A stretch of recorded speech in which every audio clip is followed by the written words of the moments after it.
जय श्री राम।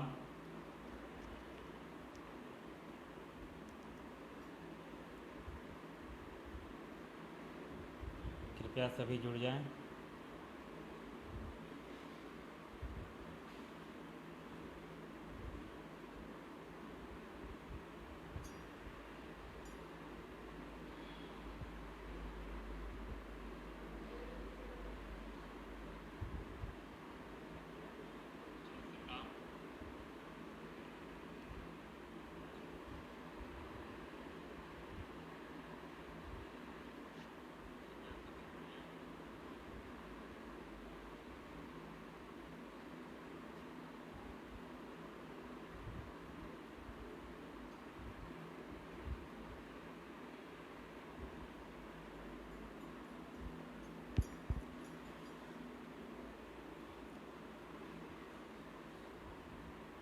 आज का विषय, सबसे पहले तो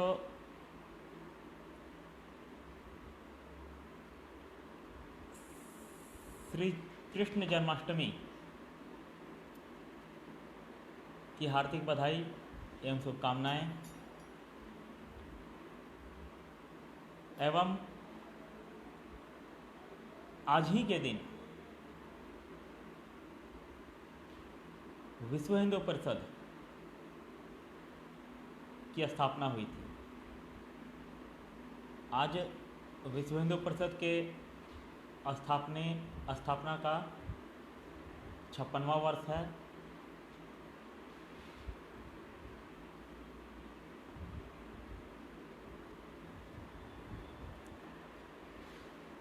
आप लोग सभी जानते हैं कि हमारे देश में राम जी के अलावे श्री कृष्ण जी भी अवतारी पुरुष थे, जो मानव के रूप में धरती पर आए थे, और वो भी विष्णु जी के ही अवतार थे। हमारा सौभाग्य है कि हम सब हिंदू धर्म में पैदा लिए हैं।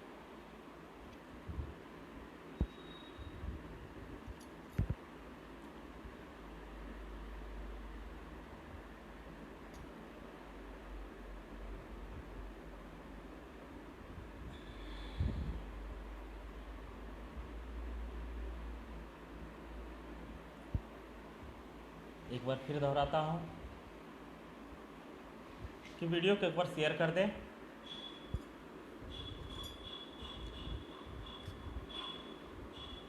आज श्री कृष्ण जन्माष्टमी के दिन ही विश्व हिंदू परिषद की स्थापना हुई थी, एवं जिसके उपलक्ष्य में मैं आप लोगों के बीच विश्व हिंदू परिषद का इतिहास, कार्यक्रम एवं उपलब्धियाँ आप लोगों के बीच लाया हूँ।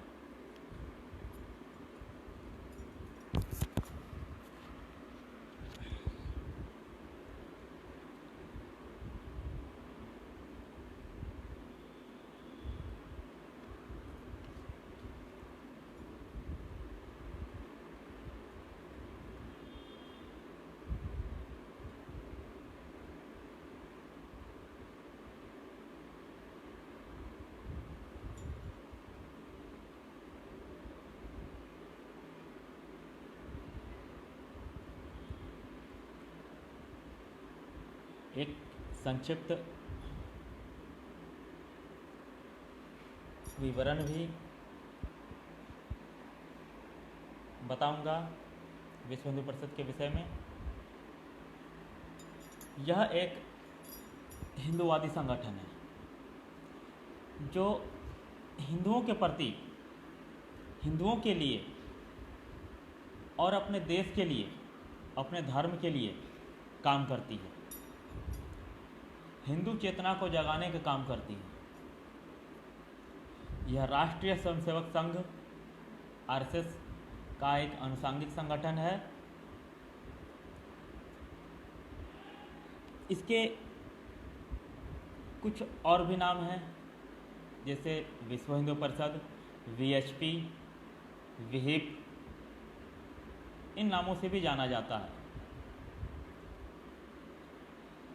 विश्व हिंदू परिषद का जो अपना चिन्ह है वह बरगद का पेड़ है, यानी वट वृक्ष,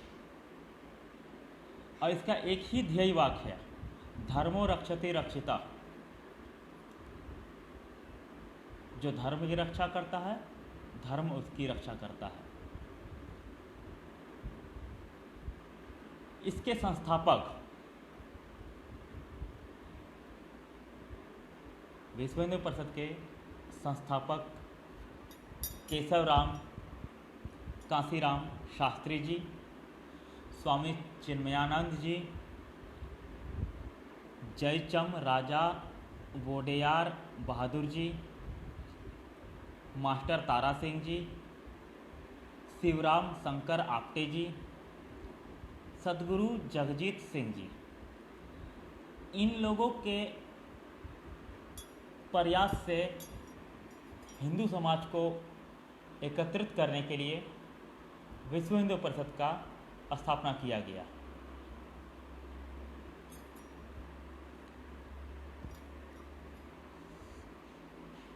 इसकी स्थापना 29 अगस्त 1964 को की गई। इसका जो मुख्य कार्यालय जो है नई दिल्ली में है। वर्तमान में विश्व हिंदू परिषद के जो अंतर्राष्ट्रीय अध्यक्ष हैं, जिनका नाम माननीय न्यायमूर्ति विष्णु सदाशिव कोगजे जी हैं, एवं कार्यपालक अध्यक्ष श्रीमान एडवोकेट आलोक कुमार जी हैं। यह पूरे विश्व में 5 जोन में बटा हुआ है। पूरे भारत में 12 क्षेत्रों में बटा हुआ है। झारखंड में विभागों में पहले बटा हुआ है, जिलों में इनका समिति है, प्रखंड समिति है, खंड समिति है, उपखंड समिति है।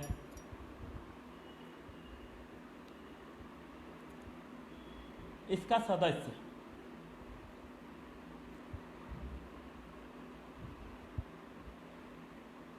भारत में इसका सदस्यता अभियान भी चलाया जाता है साल में एक बार। इसकी कुछ युवा शाखाएं भी हैं और महिलाओं के लिए भी है, जिसे उप शाखा भी कह सकते हैं। युवाओं के लिए बजरंग दल, बहनों के लिए दुर्गा वाहिनी, माताओं के लिए मातृशक्ति, और विश्व हिंदू परिषद का अपना वेबसाइट भी है vhp.org। vhp.org। अब मैं आपको इसके इतिहास के विषय में बताता हूँ।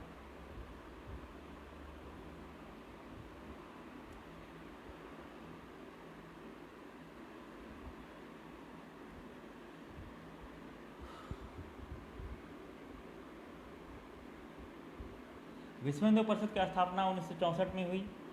इसके स्थापना संस्थापकों में स्वामी चिन्मयानंद, RS आपटे, मास्टर तारा सिंह मुख्य रूप से थे। पहली बार 21 मई 1964 में मुंबई के संदीपनी साधनाशाला में एक सम्मेलन हुआ। सम्मेलन में RSS सरसंघचालक उस समय जो थे RSS के सरसंघचालक माननीय माधव सदाशिव गोलवलकर जी, जिनका उपाख्य नाम जो है, जिन्हें गुरुजी के नाम से जाना जाता है, उन्हें भी बुलाया गया था। इस सम्मेलन में हिंदू, सिख, जैन और बौद्ध के कई प्रतिनिधि मौजूद थे।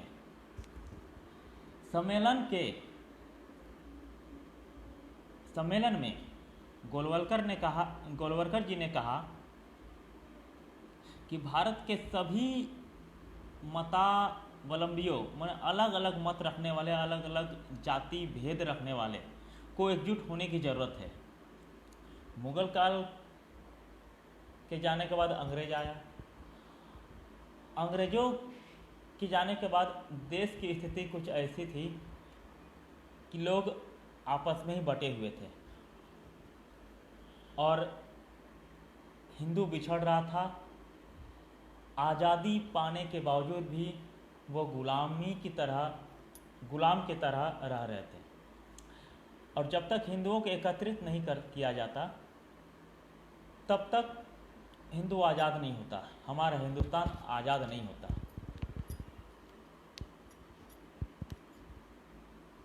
उन्होंने कहा, हिंदू हिंदुस्तानियों के लिए प्रयुक्त होने वाला शब्द है और यह धर्म के ऊपर है। हमारा हिंदुस्तान हिंदू धर्म के ऊपर है, क्योंकि धर्म के नाम में जब पहले ही बंटवारा हो चुका है, मुसलमानों को पाकिस्तान और बांग्लादेश दे दिया चुका है, तो हमारा हिंदुस्तान हिंदू राष्ट्र है।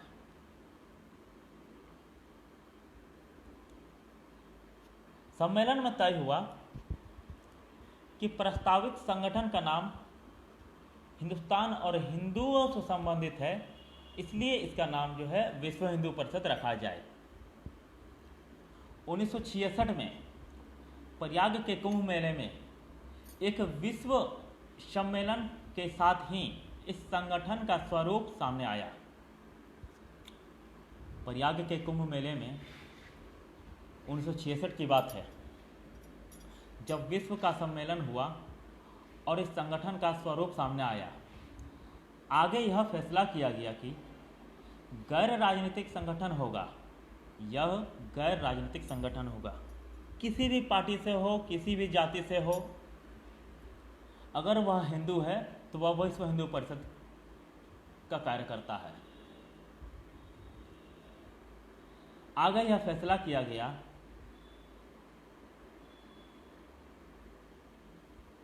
कि राजनीतिक पार्टी का अधिकारी विश्व हिंदू परिषद का अधिकारी नहीं होगा। कहने का मतलब यह है कि कोई अगर किसी राजनीतिक पार्टी के किसी दायित्व में, किसी पद में है, तो वह विश्व हिंदू परिषद का दायित्व निर्वहन नहीं कर सकता। ठीक है।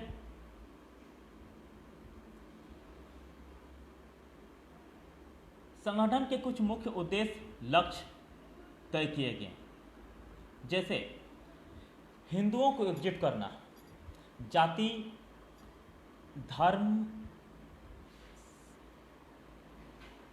को एक करके, जाति को नहीं मानकर अपने धर्म को मानकर हिंदुओं को एकजुट करना।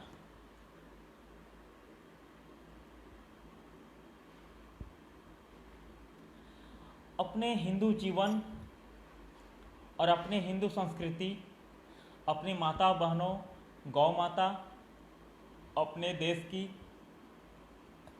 रक्षा के लिए हिंदू धर्म का प्रचार प्रसार करना।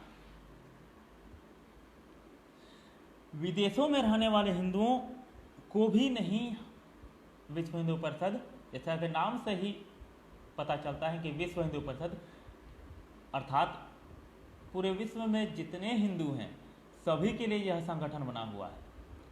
विदेशों में रहने वाले हिंदुओं से तालमेल बनाकर रखना, हिंदू और हिंदुत्व की रक्षा के लिए उन्हें संगठित करना और विदेशों में रहने वाले हिंदुओं को भी मदद करना।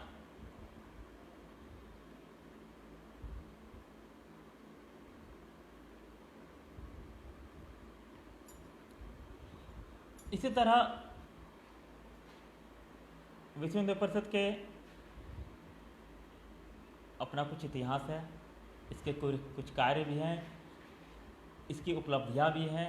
हाल में ही आप लोगों ने देखा 5 अगस्त को अयोध्या में श्री राम जन्मभूमि पर श्री राम जी का 500 वर्षों का 14 वर्ष का नहीं, 500 वर्षों का वनवास पूरा हुआ और वो अपने घर अयोध्या वापस आए। तो यह कार्य जो है विश्व हिंदू परिषद के कार्यकर्ताओं एवं बजरंग दल के युवाओं के अथाह प्रयास से ही संभव हुआ है।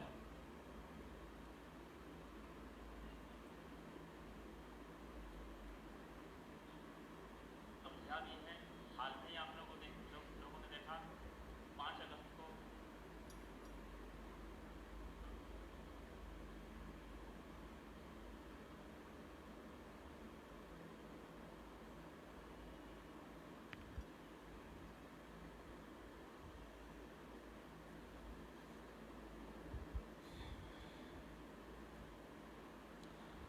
हम सभी को आज के दिन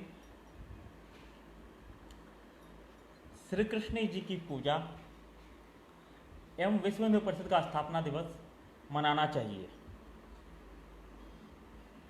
जिससे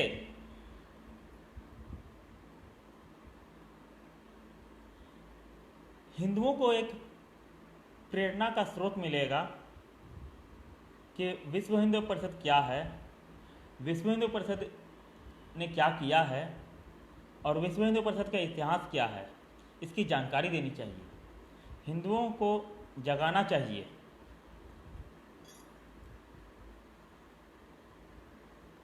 आज जगह जगह पर अपने ग्राम में, अपने प्रखंड में, अपने पंचायत में, जहाँ संभव हो, क्योंकि इस लॉकडाउन में का भी पालन करना है, सामाजिक दूरी नहीं, मानसिक दूरी, सोशल डिस्टेंस नहीं, हमको समाज से अपने को दूर नहीं करना है,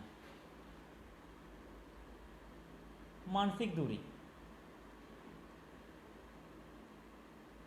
मैंने खुद में समाज के प्रति दूरी नहीं बनाना है।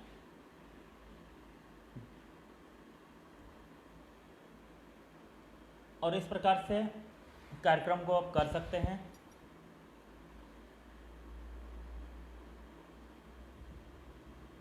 अब मैं आप लोगों को इसके कुछ कार्यक्रम के विषय में बताता हूं।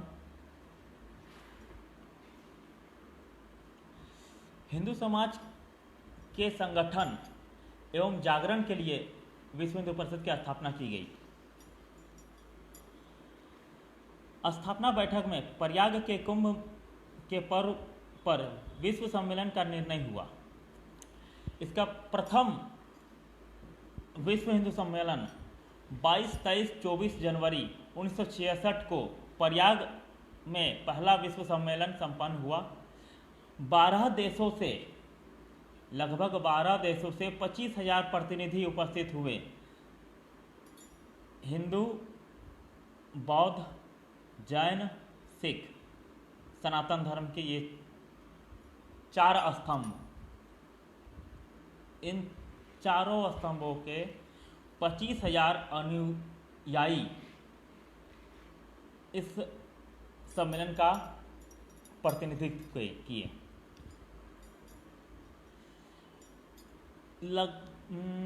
लगभग 300 प्रमुख संत सहभागी हुए थे। उस प्रथम विश्व हिंदू सम्मेलन में 300 साधु संत सम्मिलित हुए थे। पहली बार शंकराचार्य एक ही मंच पर एकत्रित आए, जिसमें प्रमुख प्रस्ताव था धर्मांतरित बंधुओं हिंदुओं का परावर्तन, अर्थात घर वापसी, गौ रक्षा, गाय हमारी माता है और गौ की रक्षा करना है, क्योंकि गौ माता में हमारे सभी देवी देवता समाहित है।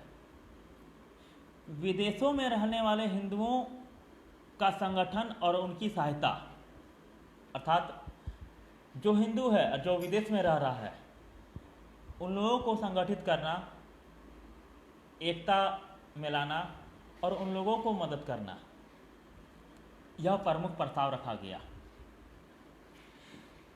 द्वितीय विश्व हिंदू सम्मेलन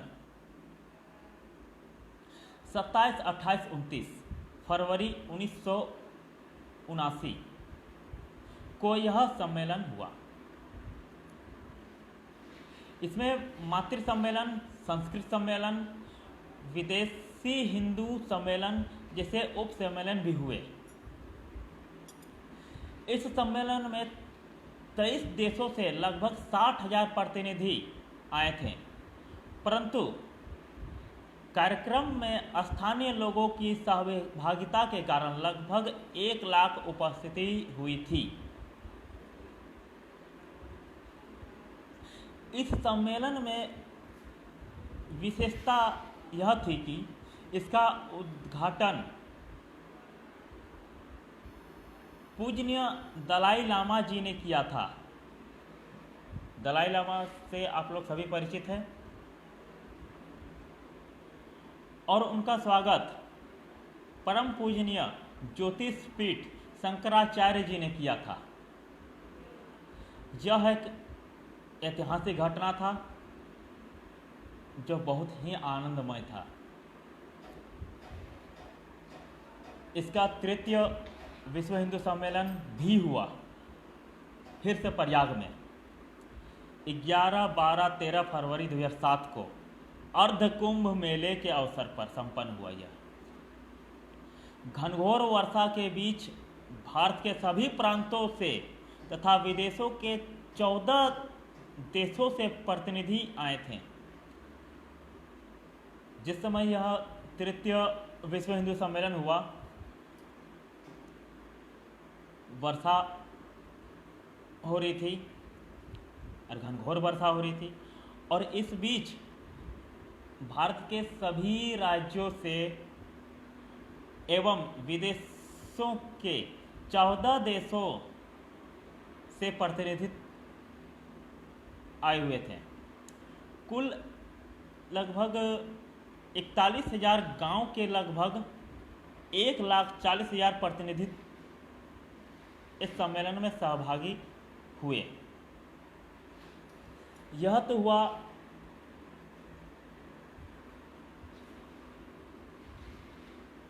क्या बोल सकते हैं, अंतर्राष्ट्रीय स्तर का हिंदू सम्मेलन। इसके अलावा कुछ अन्य सम्मेलन भी हुआ, जैसे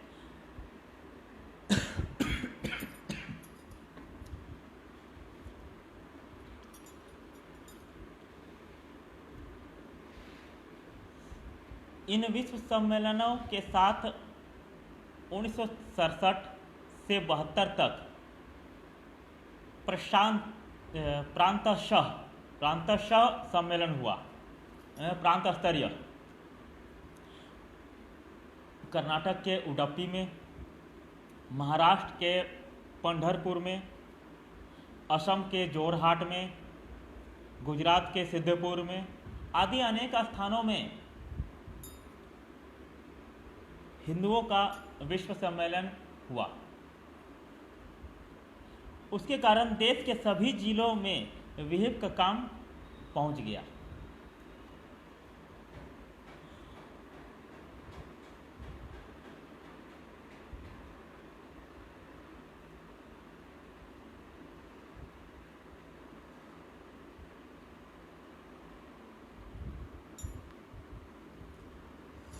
विदेशों में सम्मेलन भी हुआ है।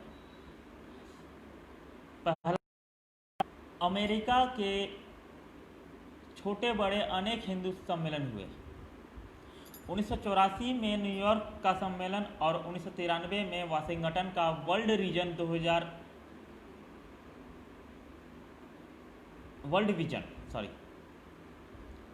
1993 और 1993 का वाशिंगटन का वर्ल्ड विजन। 2000 में यह सम्मेलन बहुत विशाल थे।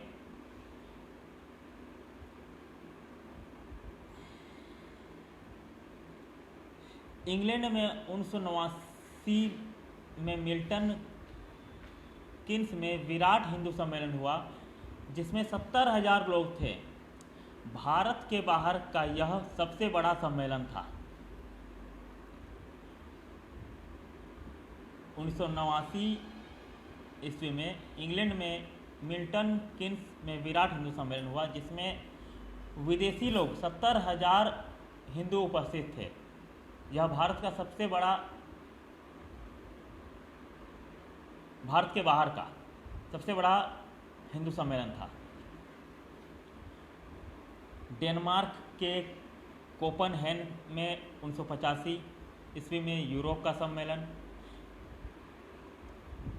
अफ्रीका केन्या में 2 बार 1988 और 1998 में संपन्न हुआ। 1995 में डरबन के हिंदू सम्मेलन हुआ, जिससे श्री नेल्सन मंडेला भी आए हुए थे। दक्षिण पूर्व एशिया का सम्मेलन सिंगापुर में हुआ, 1998 ईस्वी में यह संपन्न हुआ। न्यूजीलैंड में 2007 और 2008 में, और ऑस्ट्रेलिया में 2008 में यह हिंदू सम्मेलन संपन्न हुआ। 2000 ईस्वी में त्रिनिदाद में यह हिंदू सम्मेलन संपन्न हुआ। 1988 में नेपाल में विश्व हिंदू महासंघ का बैनर पर हिंदू सम्मेलन हुआ।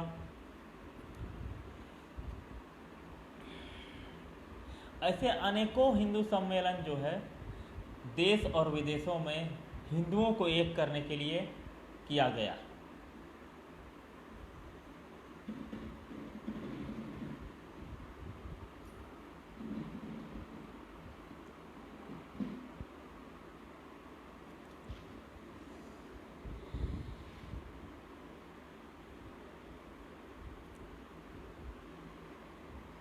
अब ये तो हुई हिंदुओं को एकत्रित करने की बात।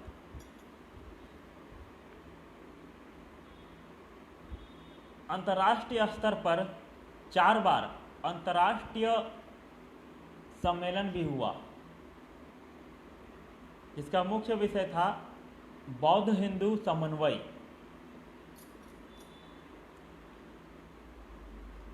सारनाथ, जापान, मेदिपुरम और नेपाल, यह 4 स्थान पर 4 बार हुआ बौद्ध हिंदू समन्वय को लेकर।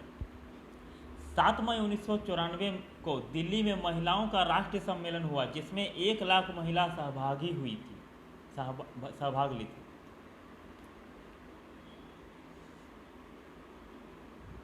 1981 में संस्कृति रक्षा योजना जन जागरण अभियान के तहत मीनाक्षीपुरम तमिलनाडु में अनुसूचित जाति के हिंदुओं को खुलेआम मुसलमान बनाया गया। संस्कृति रक्षा योजना भी विश्व हिंदू परिषद द्वारा चलाया गया, जिसका उद्देश्य था जन जागरण अभियान। 1981 में मीनाक्षीपुरम तमिलनाडु के मीनाक्षीपुरम में अनुसूचित जातियों के हिंदुओं को खुलेआम मुसलमान बनाया गया। इस घटना से सारे देशों को चिंतित व आक्रोशित किया गया। एक बात आप समझ लीजिए कि आज जो भी हिंदू मुसलमान बने हैं, भूतकाल में जो भी हिंदू मुसलमान बने हैं, या फिर वर्तमान में या फिर भविष्य में जो भी हिंदू मुसलमान बनेंगे या फिर ईसाई मशीनरियों द्वारा क्रिश्चियन धर्म को अपनाएंगे,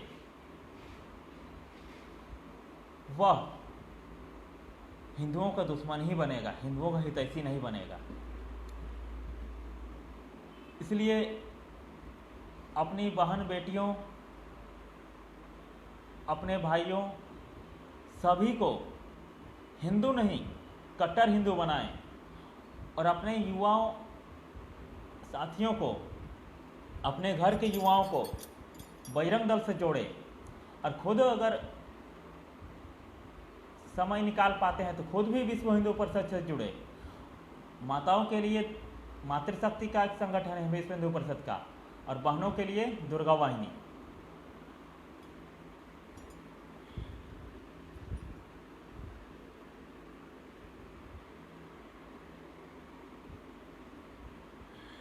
अनुसूचित जाति के हिंदुओं को खुलेआम मुसलमान बनाए जाने के बाद इस पार्श्वभूमि पर 1982 में सारे देश में जन जागरण अभियान, संस्कृति रक्षा योजना, अपने हिंदू संस्कृति की रक्षा के लिए जन जागरण अभियान किया गया। 1.5 लाख गांवों में संपर्क हुआ। सभा, बैठक, कार्यक्रम आदि कई प्रकार के सम्मेलन हुए। सेवा विभाग, धर्म प्रचार आदि विभागों को विशेष रूप से सक्रिय किया गया।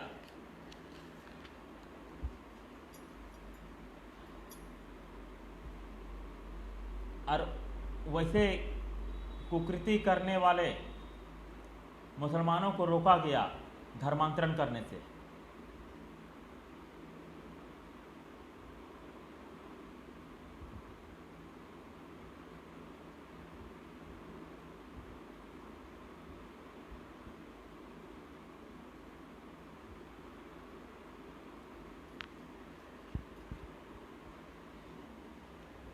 ये तो रहा विश्व हिंदू परिषद के इतिहास एवं कार्यक्रम। अब उसके उपलब्धियों के बारे में बताता हूँ।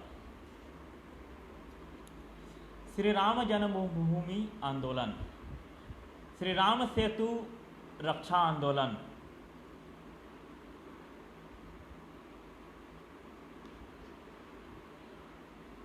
यह जो है विश्व हिंदू परिषद का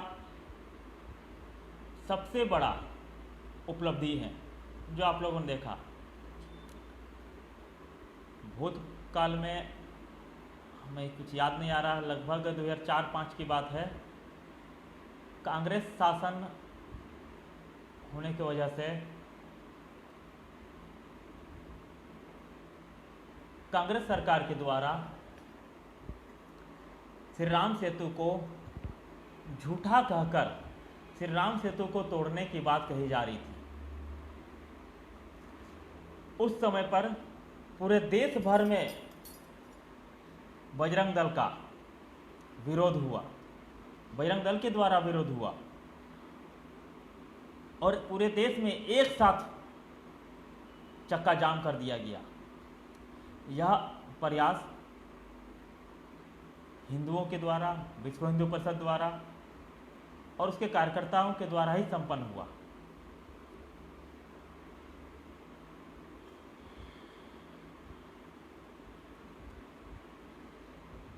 उन्नीस सौ 84 में नई दिल्ली के विज्ञान भवन में प्रथम धर्म सांसद में अयोध्या, मथुरा, काशी तीनों धर्म स्थानों की मुक्ति के लिए प्रस्ताव हुआ।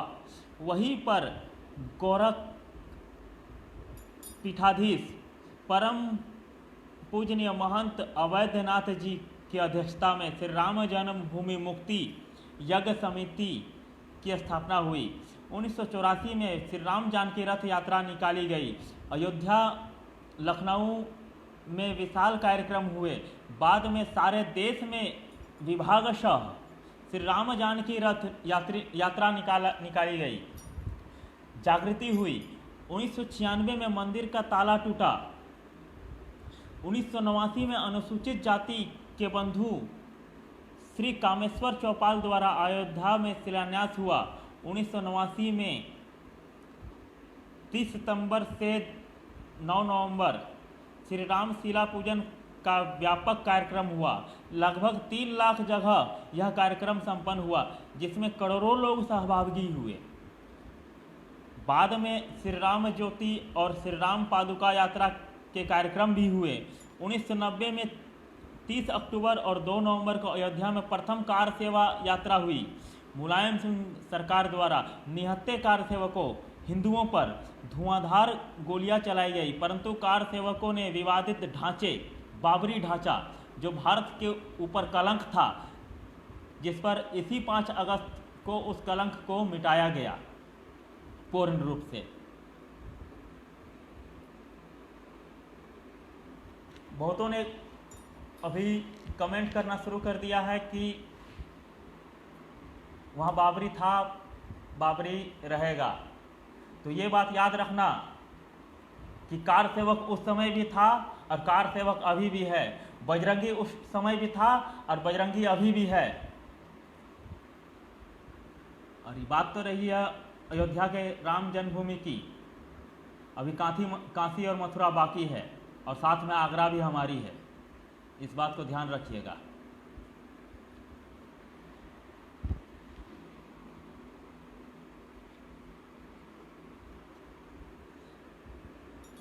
मुलायम सिंह के अंधाधुन गोली बरसाने के बावजूद भी कार सेवकों ने हार नहीं माना और उस विवादित ढांचे पर भगवा ध्वज लहरा दिया। 4 अप्रैल 1991 को दिल्ली बोट क्लब में विराट हिंदू सम्मेलन हुआ।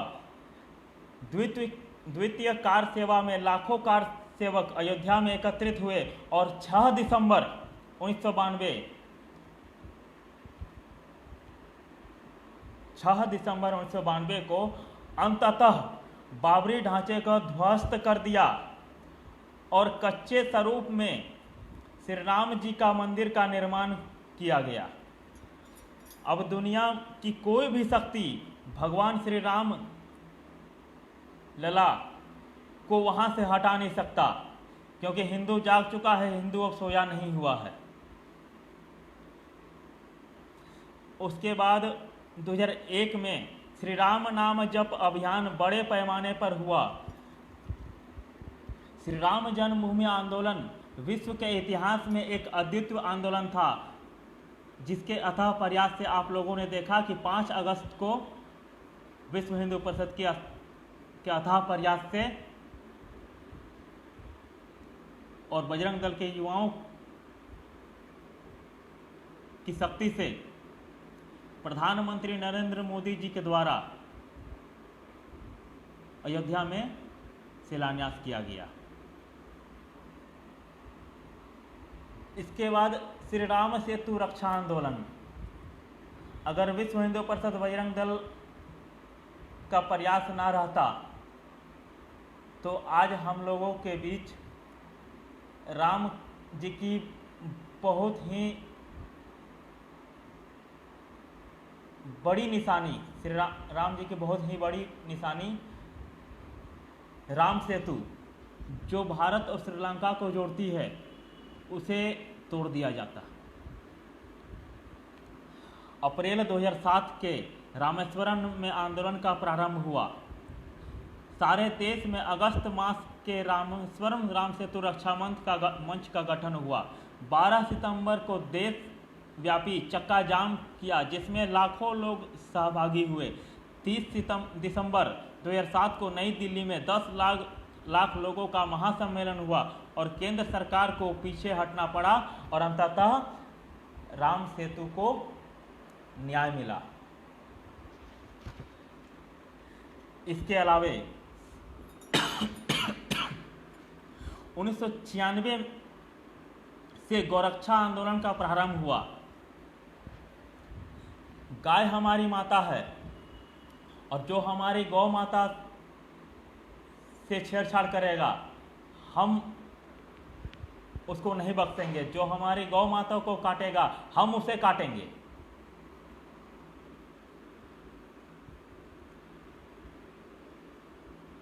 डेरा बसी पंजाब और अल कबीर आंध्र प्रदेश जैसे बड़े आंदोलन भी हुए।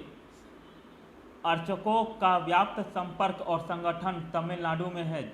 50,000 अर्चकों का एक दिवसीय सम्मेलन भी वहां संपन्न हुआ। मंदिर अधिग्रहण का विरोध आंध्र प्रदेश, तमिलनाडु, केरल, कर्नाटक और महाराष्ट्र में संपन्न हुआ। बाबा डूबिनगिरी दत्तगिरी का आंदोलन कर्नाटक में संपन्न हुआ। आतंकवादियों के भय से बाबा और अमरनाथ यात्रा के कुछ साल स्थगित हुई थी, जिसका बजरंग दल ने